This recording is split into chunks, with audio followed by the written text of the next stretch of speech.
seetlu mooy suñu ñaari takk der yooyu ñu doon wax kon yaakaar naa benn koor lañu mujjee identifié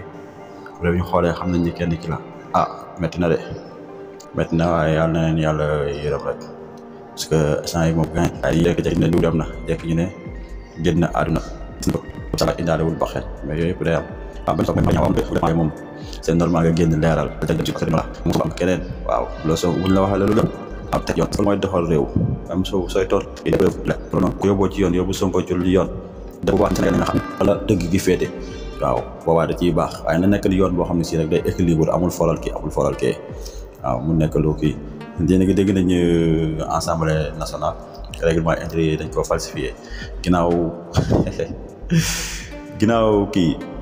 problème bu passeport diplomatique yi non ñun xaw ma ñu ban Sénégal lañ ne xëy ay affaires yi di gën a kii sa bopp bi waaye di ñaanal Sénégal masa biir ñëw yàlla ko si yàlla may ndam di jaahi nabi sallallahu alayhi wa sallam di ñaanal ñëpp nañ génn ñaan di supporté waa jaa ngeen jëf